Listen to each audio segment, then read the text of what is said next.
పశ్చిమ గోదావరి జిల్లా తాడేపల్లిగూడెం పట్టణం మాగంటి కళ్యాణ మండపంలో సోమవారం మెగా రక్తదాన శిబిరం నిర్వహించారు. డిప్యూటీ సీఎం పవన్ కళ్యాణ్ జన్మదినోత్సవ సందర్భంగా ఏర్పాటు చేసిన ఈ శిబిరాన్ని జనసేన నియోజకవర్గ యువజన నాయకులు బొలిశెట్టి రాజేష్ ప్రారంభించారు. ఈ సందర్భంగా ఆయన మాట్లాడారు. పవన్ కళ్యాణ్ ఆశయాలను పొణికిపుచ్చుకొని రక్తదాన శిబిరం నిర్వహిస్తున్నట్లు తెలిపారు. నాయకులు కాశీ, దినేష్, బాబీ తదితరులు పాల్గొన్నారు. డిప్యూటీ సీఎం పవన్ కళ్యాణ్ గారి జన్మదినాన్ని మనం పురస్కరించుకుని ఇవాళ మన తాడేపల్లిగూడెంలో మాగంటి హౌసింగ్ బోర్డ్ చివరిలో ఉన్నటువంటి మాగంటి హాల్లో ఇవాళ దాదాపుగా 1000 మందితో 1000 యూనిట్స్ ని కలెక్ట్ చేస్తూ బ్లడ్ డొనేషన్ క్యాంప్ ని పెట్టడం జరిగింది.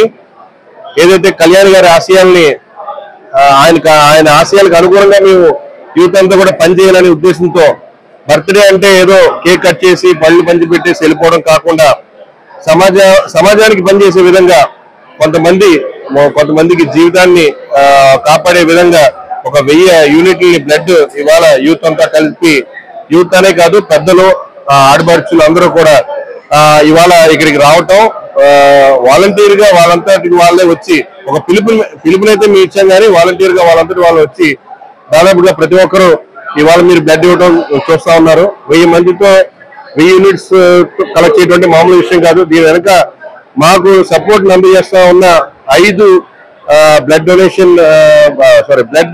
క్యాంప్స్ ఉన్నాయి. ఏదైతే మన సంజీవిని, అట్లాగే బుద్ధాల నరసింహమూర్తి గారిది, అట్లాగే మన ఇండియన్ రెడ్ క్రాస్ ఏలూరు, అట్లాగే రాజమండ్రి, నార్ని రత్నాలయ్య తాడేపల్లిగూడెం నుంచి, అలాగే గవర్నమెంట్ హాస్పిటల్ నుంచి కూడా వారంతటి వారు వచ్చి ఇక్కడ కలెక్ట్ చేసుకుని వెళ్ళడం జరుగుతూ ఉంది.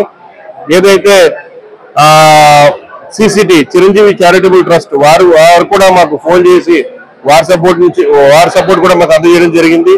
ఇక్కడ తాడేపల్లిగూడెం చిరంజీవి ఫ్యాన్స్ అసోసియేషన్, రాష్ట్ర చిరంజీవి ఫ్యాన్స్ అసోసియేషన్ ప్రెసిడెంట్ అయినటువంటి గట్టు గోపికృష్ణ గారు కూడా మాకు వారి మిత్ర బృందం కూడా మాకు సపోర్ట్ చేయడం జరుగుతూ ఉంది. వీరందరూ కూడా మాకు సపోర్ట్ చేయడంలో ఇంత పెద్ద కార్యక్రమాన్ని కూడా మేము ఇవాళ ఇంత ఈజీగా చేయగలుగుతున్నాం. వారందరికీ అలాగే మీడియా కూడా మీరందరూ గత వారం రోజులుగా మేము ఇస్తున్న న్యూస్ ని కవర్ చేస్తూ జనంలోకి తీసుకెళ్తూ మీ పార్ట్ మీరు కంప్లీట్ చేసినందుకు, మీరు మాకు సపోర్ట్ చేసినందుకు మీ అందరికీ కూడా నా ధన్యవాదాలు తెలియజేసుకుంటూ నిరంతర వార్తా శ్రవంతి కొరకు వీక్షిస్తూనే ఉండండి. మీ మా VST news. Please like, share and subscribe.